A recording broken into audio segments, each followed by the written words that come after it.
यहाँ सोची महाराज कहते हैं कि विश्वास फलदायक, सबसे बड़ा फल विश्वास से मिलता है।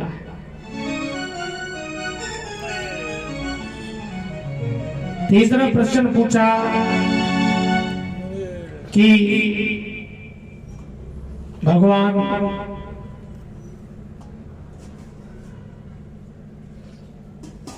क्यों जन्म लेते हैं? देवकी वसुदेव जी के पुत्र कृष्ण कैसे बने? दशरथ जी के पुत्र राम जी कैसे हो? तो यहाँ सूत जी महाराज कहते हैं कि ऋषियों, मेरे भगवान कभी जन्म नहीं लेते, मेरे भगवान का तो अवतार होता है। और भगवान अवतार कब लेते हैं? जब जब होए धर्म की हानि, बाढ़े असुर महा अभिमान,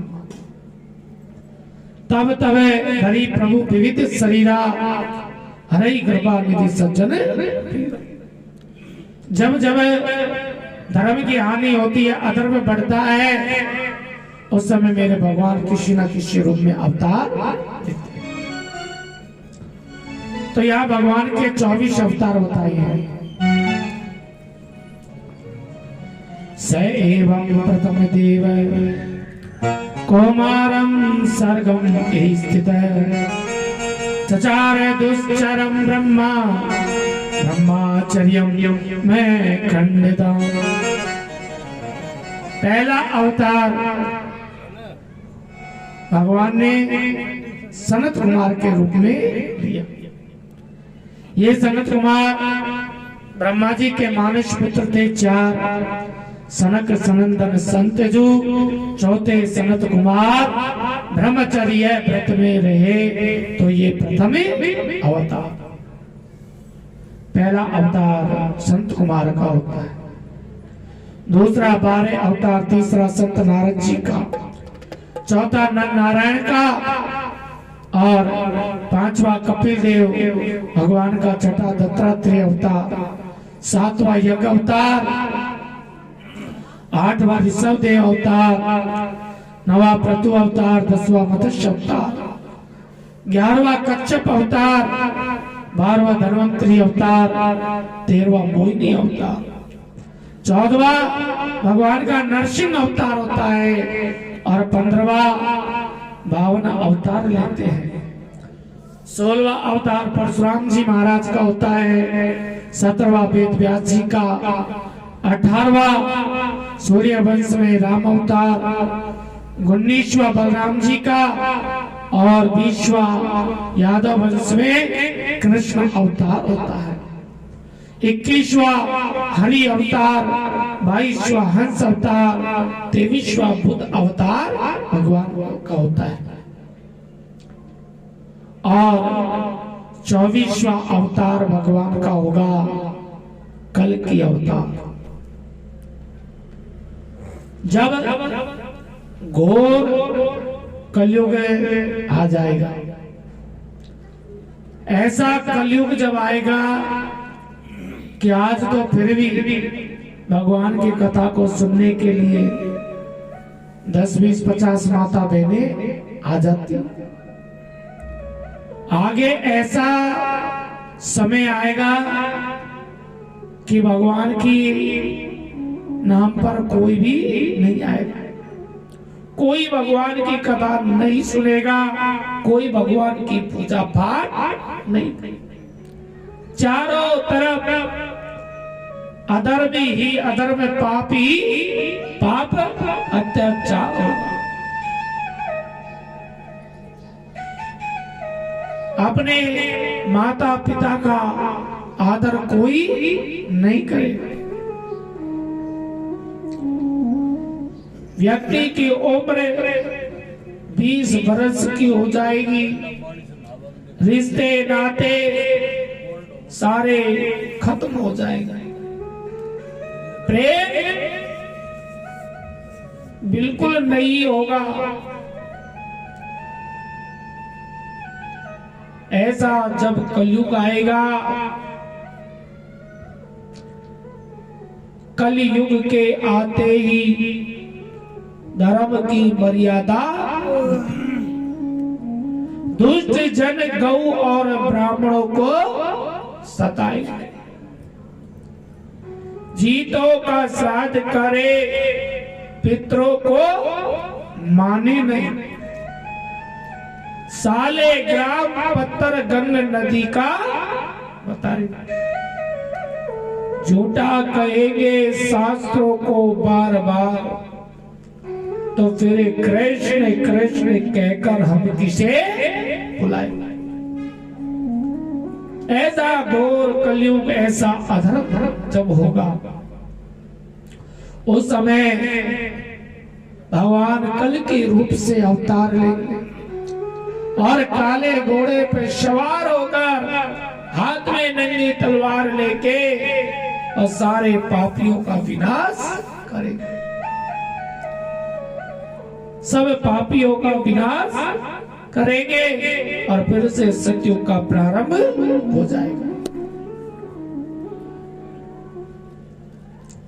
सूत जी महाराज कहते हैं कि ऋषियों, वैसे तो भगवान के अवतार 24 है, लेकिन मानव चरित्र से जुड़े अवतार भगवान के केवल 2 है, और वो 2 अवतार हैं राम और कृष्ण। क्योंकि सजनों, राम कृष्ण तो एक है, अंतरे नहीं निमेश, इनके नयन गंभीर है, उनके चपल विशेष। भगवान के परिपूर्ण अवतार केवल 2 ही है, राम और कृष्ण। क्योंकि राम ही कृष्ण है, कृष्ण ही राम है, इनमें कोई अंतर नहीं। अंतर है तो मैं यहाँ इतना कि भगवान राम जी मर्यादा पुरुषोत्तम है और मेरे कृष्ण लीला पुरुषोत्तम। वेद व्यास जी महाराज का भागवत लिखने का एक ही कारण था कि किसी भी तरह लोगों का मन गोविंद के चरणों में लगे। तो ऋषि कहने लगे, महाराज हमने तो सुना उनके पुत्र सुखदेव मुनि के बारे में कि जब उन्होंने जन्म लिया और जन्म लेते ही सीधे वन को चले गए, तो उनके मुंह में व्याकुल उनके पिता व्यास जी पीछे पीछे जाने लगे, बेटा रुक जाओ रुक जाओ रुक जाओ। पर सुखदेव जी महाराज नहीं। तो आगे एक सरोवर जिसमें कुछ स्त्रियां वस्त्रहीन होकर स्नान कर रही थी। सुखदेव जी महाराज निकल जाते हैं उन स्त्रियों के पास, पर कोई लज्जा नहीं। लेकिन जब व्यास जी महाराज जाने लगे तो वो स्त्रियां वस्त्र उठा के बोली कि बाबा हमें क्षमा करियो, हम आपको देख न सकते। तो व्यास जी महाराज बोले कि बेटा अभी अभी मेरा जवान पुत्र तुम्हारे पास होके निकला, उसे देखकर तो तुमने कोई लज्जा नहीं करी और मुझे वृद्ध पुरुष को देख कर ये लज्जा करी क्यों? जबकि मैं तो तुम्हारे पर बाबा के समान दिखता। तो वे स्त्री बोली कि बाबा आप संसार में रहते हो, संसार के भेदभाव को मानते हो, लेकिन आपके पुत्र जो सुखदेव जी है वो तो संसार में रहते हुए भी संसार से परे है, संसार से अलग है। क्योंकि उनकी दृष्टि में कोई भेदभाव नहीं, कोई अंतर नहीं है। उनकी दृष्टि में स्त्री पुरुष सब एक है, कोई अंतर नहीं। आपके पुत्र जो सुखदेव जी है वो तो नर होते हुए साक्षात नारायण का रूप है। और बाबा लज्जा तो नर के सामने आती है नारायण के सामने कोई लज्जा नहीं।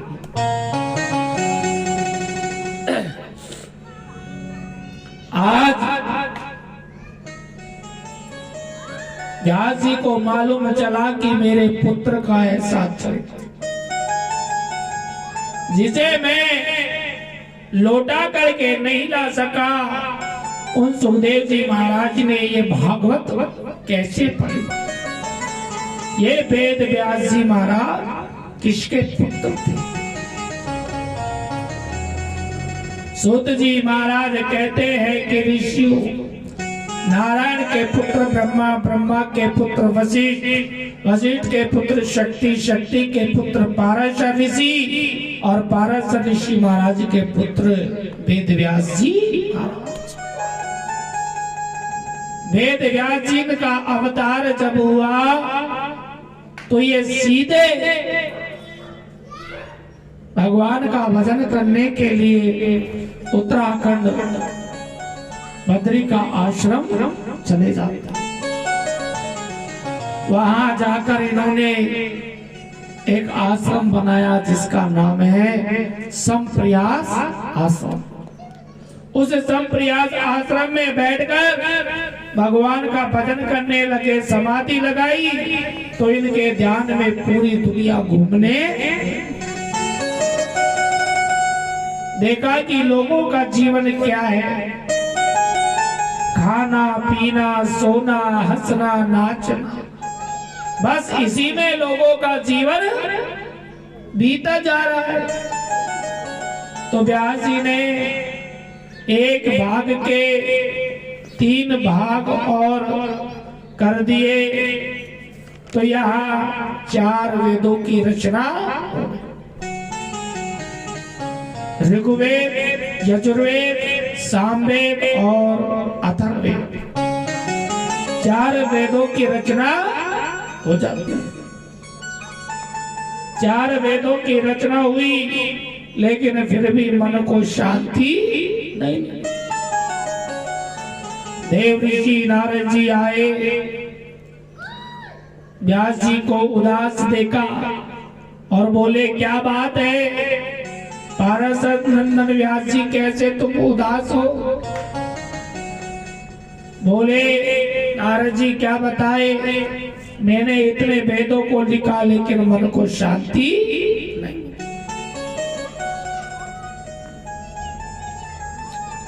नारद जी बोले व्यास जी मन को शांति कैसे मिलेगी?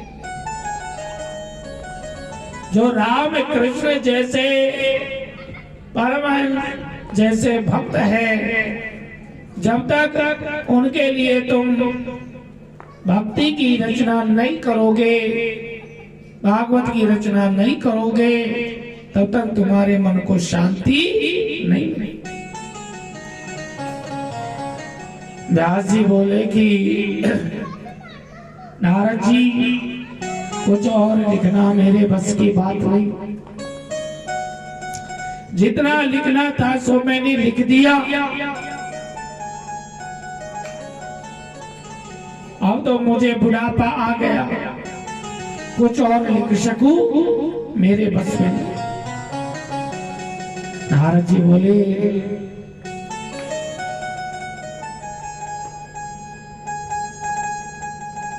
देखो व्यास जी, गुरु जी की शरण ले लीजिए, गुरु जी का आश्रय ले लीजिए तो कोई बड़ी बात नहीं। क्योंकि गुरु कृपा यदि हमारे ऊपर है तो समझ लो भगवान की कृपा हमारे ऊपर।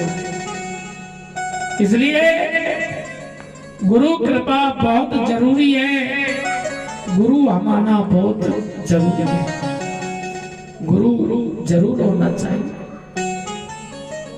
क्योंकि कहते हैं गुरु गोविंद दोनों कड़ी काकुला गोपाल, बलिहारी गुरुदेव के जो गोविंद दियो बता।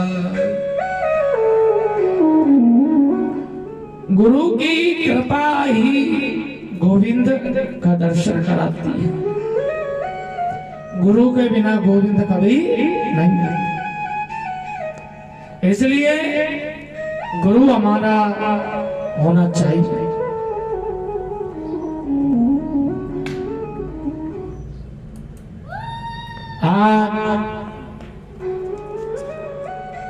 नारद जी कहते हैं कि व्यास जी, आज ये देव ऋषि नारद जो आपके सामने है, ये गुरु का प्रताप है, ये संतों का प्रताप है कि आज मैं देव ऋषि नारद हूं। क्योंकि मेरी माँ जो थी दासी थी, साधु संतों की बड़ी सेवा करती थी। मैं छोटा बच्चा था, माता मुझे साथ में ले जाती, उनकी सेवा करती, भोजन बनाती। उनका बचा हुआ जो भोजन था वो मेरे को खाने के लिए दे देती। मैं उन्हें साधु संतों की झूठी प्रसादी को अब तो मेरा जो मन है वो भगवान में लगता चला गया। मैं भगवान का भजन करने लगा। अब तो मैं उन संतों के द्वारा भगवान की कथाएं सुनने लगा, भगवान का भजन सुनने लगा। मेरा मन बड़ा पवित्र हो गया और मन के अंदर भगवान का प्रकट हो गया, भगवान की भक्ति का प्रकट हो गया। अब तो मैं मेरी जब बाल अवस्था बीत गई, जब मैंने तरुण अवस्था में प्रवेश किया, तो मेरी मैया ने मेरा विवाह करने का विचार किया। मैं भगवान की इतनी पूजा पाठ भक्ति करता कि मेरा नाम पड़ गया रामदास। आज मैया मेरा विवाह का विचार करने लगी, तो मैंने ये सुना, तो मैंने सोचा कि मैया ने अगर मेरा विवाह करती हो तो फिर तो 84 के चक्कर में पड़ जाएगा। और जो थोड़ा बहुत मैं पूजा पाठ भजन करता हूँ, विवाह होते ही सब छूट जाएगा। तो यहाँ नारद जी बोले, मैं भगवान से प्रार्थना करने लगा कि हे प्रभु, हवे प्रभु कृपा करहूं ये बाती, सब तज भजन करहूं दिन राती। हे प्रभु, आप कुछ ऐसा करो जिससे मैं आपका ही भजन करूं, मेरा विवाह नहीं हो। आप ऐसा करो मेरी माँ को ही खत्म कर दो, ना तो रहेगी मेरी माँ और ना ही बजेगी, ना ही होगा मेरा विवाह। आज यहाँ एक दाम निर्गदाम गया द्वंति निसी गाम पति सर्वोदसत पदा स्पृष्ट है कृपणाम काल। आज नारद जी महाराज की माता गाय का दूध निकालने के लिए पहुंचती, तो काल से प्रेरित बड़ा सर्प था रास्ते में, माँ का पैर रखाना आया, सर्प ने माँ को डस लिया और माँ की मृत्यु हो गई। नारद जी बोले, मैंने अपनी माँ की दादी क्रियाक्रम इत्यादि की और उससे फ्री होकर मैं भगवान का भजन करने लगा। आओ तो भगवान का भजन करने लगा, तो एक दिन भजन करते करते भगवान की झांकी के दर्शन हुए। दर्शन तो दिए लेकिन तुरंत अपने रूप को अंतर ध्यान कर लिया। तो भगवान की उस प्यारी झांकी को देखने की पुनः इच्छा हुई। दोबारा मैंने भजन किया कि अब की बार मुझे दर्शन नहीं हुए, और आकाशवाणी हुई कि हे नारद, अगर तुम्हें मेरी प्राप्ति करना चाहते हो, अगर मुझको पाना चाहते तो तुम मन लगा के और खूब भजन करो। अभी तुम्हारे पूर्व जन्म संस्कार शेष है और तुम जब इस शरीर का त्याग करोगे तो तुम मेरे को प्राप्त हो जाओगे और तुम मेरे पार्षद बन जाओगे। तो आज देव जी नारद जी कहते हैं कि देखो व्यास जी, वही दासी पुत्र आज देव ऋषि नारद जी हो गए। ये होता है संतों का प्रताप। संत ब्राह्मणों की जब कृपा होती है, संत ब्राह्मणों के द्वारा हम ठाकुर जी की कथाएं सुनते हैं तो साक्षात हमारे ऊपर गोविंद की कृपा रहती है। आज यहाँ नारद जी बोले कि मेरे पिता ब्रह्मा जी, जिन्होंने मुझे 4 मंत्र दिया है, उन 4 मंत्रों का आप विस्तार कर दीजिए। आज व्यास जी ने 4 मंत्रों का विस्तार किया। 4 मंत्र से 18,000 मंत्र बनाए और श्रीमद् भागवत महापुराण की रचना कर दी। बोली भागवत महापुराण की जय हो। भागवत की रचना तो कर दी, लेकिन मन में चिंता हुई इस भागवत को मैं किसे पढ़ाऊं जो जन जन में इसका प्रचार करे। इस भागवत को पढ़ने का अधिकारी तो वही है जिसने काम क्रोध को जीता हो,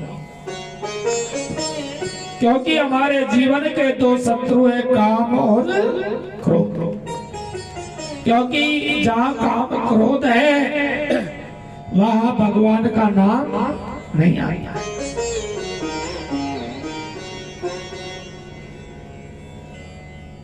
तो हृदय से आवाज आई कि ऐसा तो केवल एक ही अरब है, मेरा पुत्र सुखदेव। मैं जानता हूं उसने काम क्रोध को जीता है, लेकिन यदि मैं कहूंगा तो लोग बोलेंगे अपने पुत्र की बड़ाई स्वयं करते हैं। राजा जनक जी राजा है, अगर वो कह देंगे तो सब जान जाएगा। आज व्यास जी ने कुछ शिष्यों को बुलाया, कृष्ण भगवान के श्लोक रटाए और कहा कि जाओ जाकर के सुखदेव जी को सुनाई। सुखदेव जी ने कृष्ण श्लोकों को सुना। श्लोकों के माध्यम से आज सुखदेव जी ने कृष्ण भगवान का कैसा प्रेम, कैसी दया आज ये जाना। तो पिताजी के पास आए और बोले कि मुझे भागवत कथा सुनाओ, कृष्ण कथा सुनाओ। तो राजा जनक जी के पास परीक्षा लेने के लिए भेज दिया।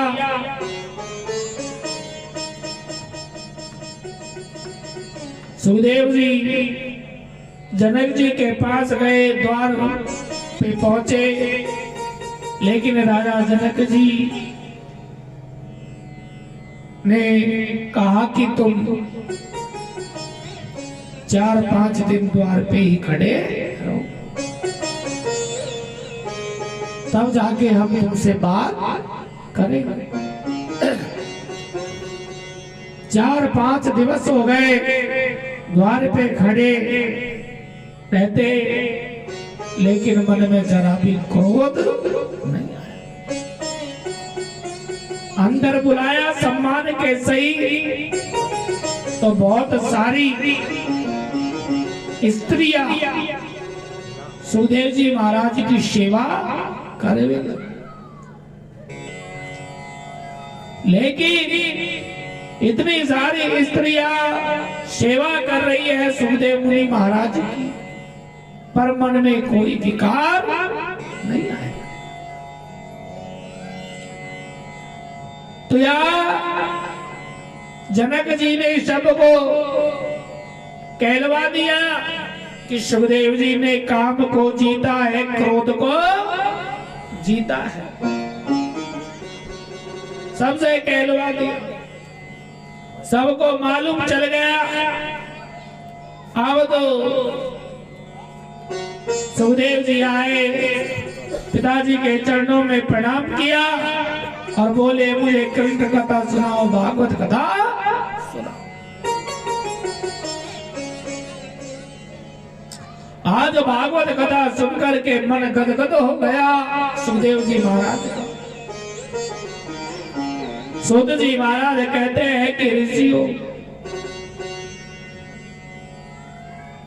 जब राजा परीक्षित को 7 दिन में मृत्यु का श्राप मिला और कोई ये नहीं बता सका कि परीक्षित को मुक्ति कैसे मिले, तो सुखदेव जी महाराज आए और उन्होंने ऐसी कथा सुनाई कि उन्हें मुक्ति की प्राप्ति हो गई। ऋषि कहने लगे कि महाराज ये राजा परीक्षित कौन थे और इनको मुक्ति कैसे मिली? इनको 7 दिन में मृत्यु का श्राप कैसे मिला, क्या कारण था? सूत जी महाराज कहते हैं कि ऋषियों, ये जो परीक्षित है, ये परीक्षित पांडवों के पुत्र है। पांडव पुत्र अर्जुन, अर्जुन का पुत्र है अभिमन्यु और अभिमन्यु की पत्नी थी उत्तरा,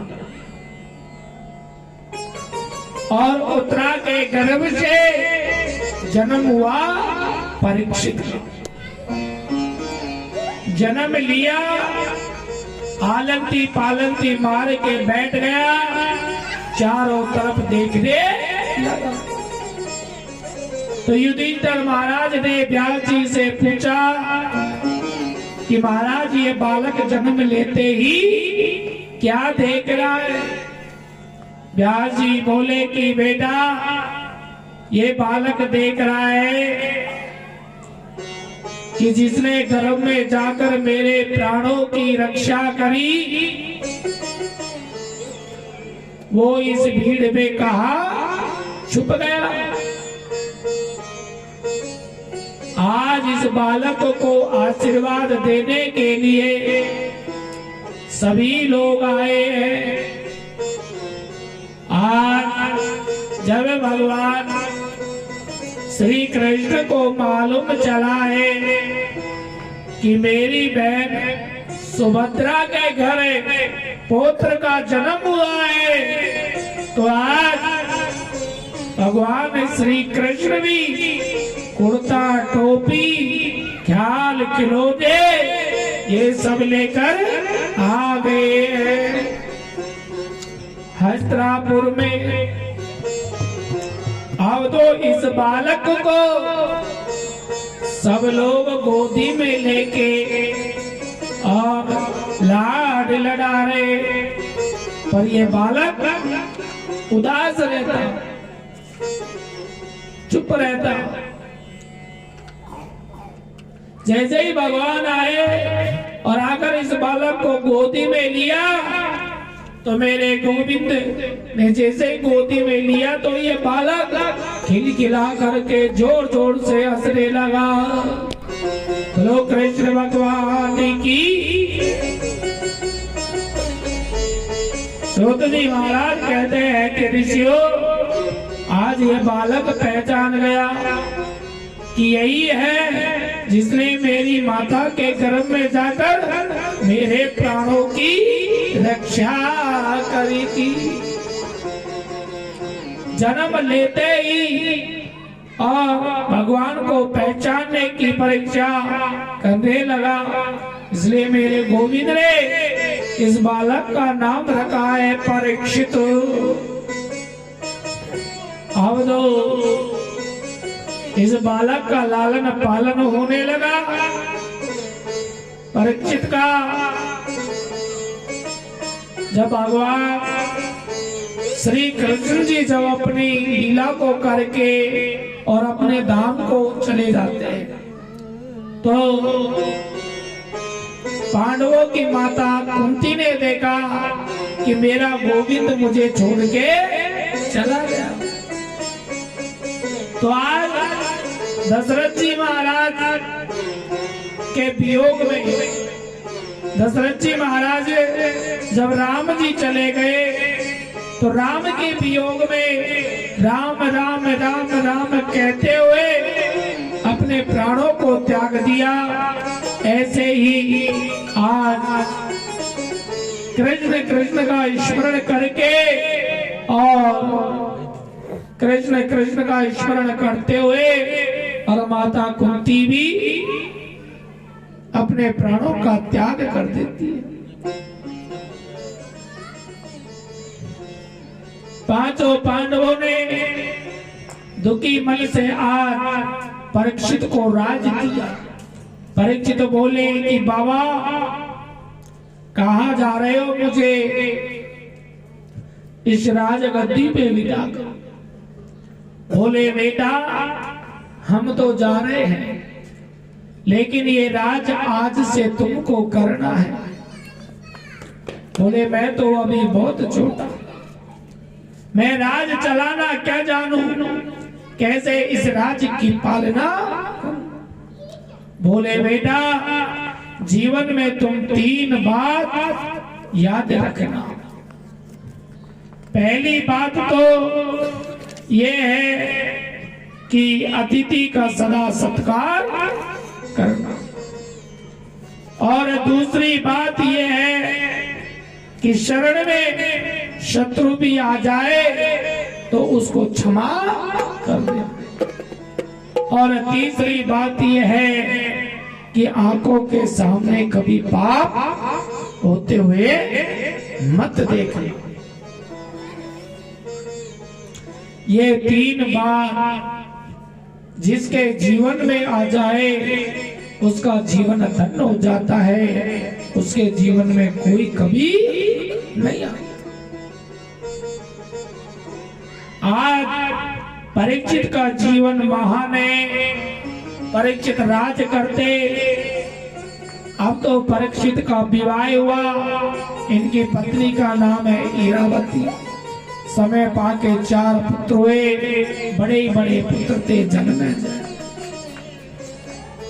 आज पुत्र बड़े हुए तो परीक्षित ने देखा कि पुत्र बड़े हो गए तो मैं भगवान का भजन कर लेता हूँ, क्योंकि शास्त्र कहते हैं कि लालिये 5 वर्षाणि 10 वर्षाणि ताड़िये प्राप्ते तु 16 वर्षे पुत्र मित्र वदाचरे।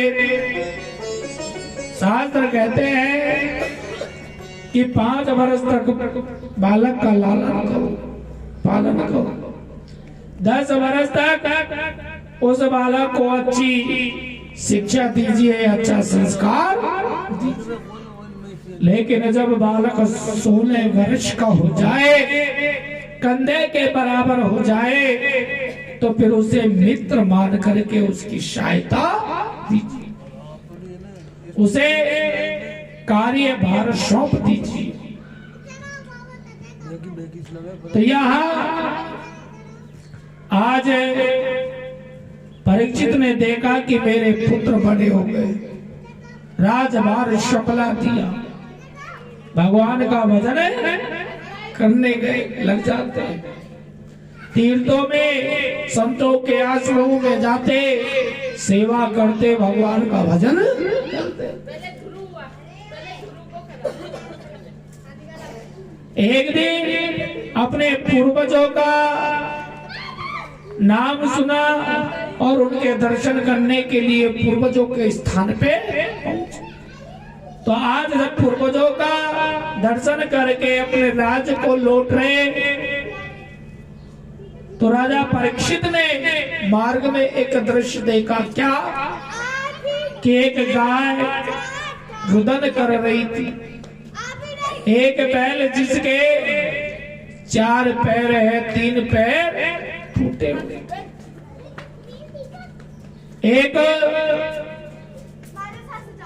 काला सा पुरुष है जो बहुत तगड़ा पुरुष था, जिसकी बड़ी बड़ी मूछें थी, काले वस्त्र पहने हुए। तो यहाँ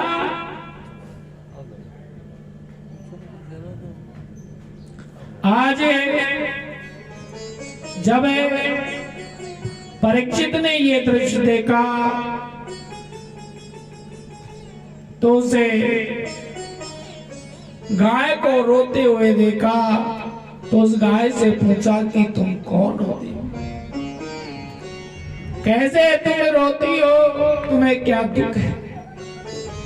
तो वह गाय कहने लगी कि मेरा नाम गौरूपी पृथ्वी और मैं किसका नाम आपको बताऊं। लेकिन राजा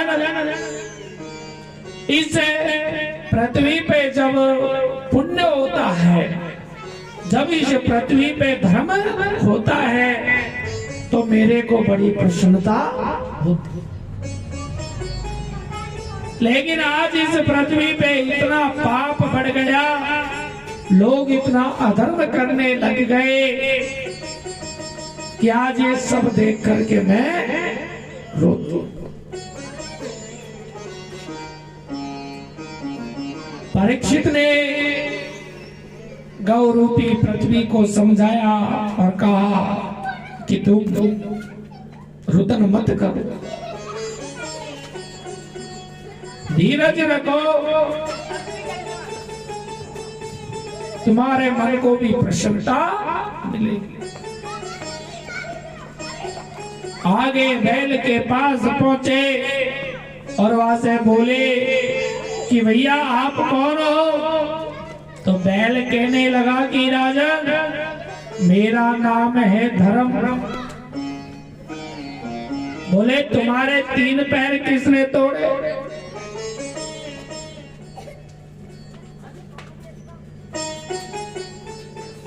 बैल कहने लगा कि राजन मैं क्या बताऊं, देखिए धर्म के 4 पैर है माताओं, तप, सोच, दान और पवित्रता, 4 पैर है धर्म।